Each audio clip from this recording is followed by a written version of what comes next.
Hi friends, welcome to my channel. ಮತ್ತು ಇದು ಉಪ್ಪಿನಕಾಯಿದೆ continuation blog ಆಗಿರುತ್ತೆ. ಖಾರ ಹೇಗೆ ಮಿಕ್ಸ್ ಮಾಡೋದು ಅಂತ ಹೇಳಿದ್ದೆ. ಇವಾಗ ಉಪ್ಪಿನಕಾಯಿಗೆ ಒಗ್ಗರಣೆ ಹಾಕೋಣ ಬನ್ನಿ. ಮೊದಲಿಗೆ ಒಂದು ಬಾಣಲಿ ಬಿಸಿ ಇಟ್ಕೊಂಡು ಇದಕ್ಕೆ ಒಂದು 50 ಗ್ರಾಮಷ್ಟು ಎಣ್ಣೆ ಹಾಕ್ಕೋತಾ ಇದ್ದೀನಿ. ಉಪ್ಪಿನಕಾಯಿ ಸ್ವಲ್ಪನೇ ಇದೆ, ಅದಕ್ಕಾಗಿ 50 ಗ್ರಾಮಷ್ಟು ಎಣ್ಣೆ ಹಾಕ್ಕೋತಾ ಇದ್ದೀನಿ. ಜಾಸ್ತಿ ಇದ್ದರೆ ಜಾಸ್ತಿ ಹಾಕ್ಕೋಬೋದು. ನೋಡಿ, ಎಣ್ಣೆ ಕಾದಿದೆ. ಇವಾಗ ಇದಕ್ಕೆ 1 ಟೀ ಸ್ಪೂನಷ್ಟು ಸಾಸಿವೆ ಹಾಕ್ಕೋತಾ ಇದ್ದೀನಿ. ಸಾಸಿವೆ ಎಲ್ಲ ಸಿಡ್ದು ಚಟಪಟ ಅಂದ ತಕ್ಷಣ ಇವಾಗ ನೋಡಿ ಚಟಪಟ ಅಂತ ಇದೆ. ಇಂಗು ಹಾಕ್ಕೋಬೇಕು.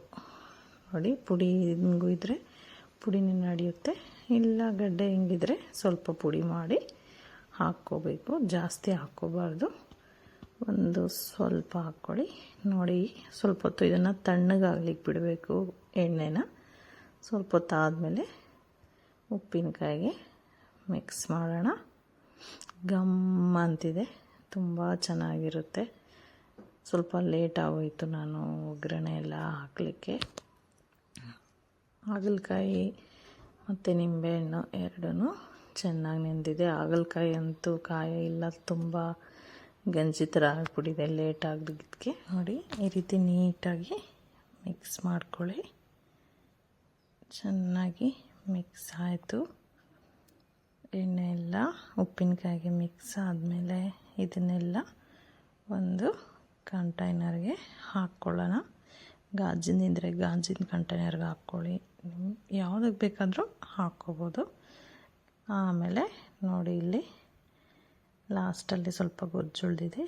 ಇದಕ್ಕೆ ಬಿಸಿ ಬಿಸಿ ಅನ್ನ ಮಿಕ್ಸ್ ಮಾಡಿ ತಿಂತಾಯಿದ್ರೆ ತುಂಬ ಚೆನ್ನಾಗಿರುತ್ತೆ. ಹುಳಿ ಹುಳಿ, ಖಾರ ಖಾರ, ಎಷ್ಟು ಚೆನ್ನಾಗಿರುತ್ತೆ ಗೊತ್ತಾ, ತುಂಬ ಟೇಸ್ಟಿಯಾಗಿರುತ್ತೆ. ನೋಡಿ, ನೀಟಾಗಿ ಈ ರೀತಿ ಮಿಕ್ಸ್ ಮಾಡಿ ಇದನ್ನು ಉಂಡೆ ಮಾಡಿ ಈ ರೀತಿ ಮಕ್ಕಳಿಗೆ ಕೊಡಿ, ತುಂಬ ಇಷ್ಟಪಟ್ಟು ತಿಂತಾರೆ. ನೋಡಿ, ನಮ್ಮ ಮಗು ಒಂದು ತಿಂತಾಯಿದೆ ಇಲ್ಲಿ, ತುಂಬ ಚೆನ್ನಾಗಿದೆ ಅಂತ ಹೇಳ್ತಾ ಇದೆ. ನಾನು ವಿಡಿಯೋ ವಾಚ್ ಮಾಡಿದ್ದಕ್ಕೆ ಥ್ಯಾಂಕ್ ಯು ಸೋ ಮಚ್.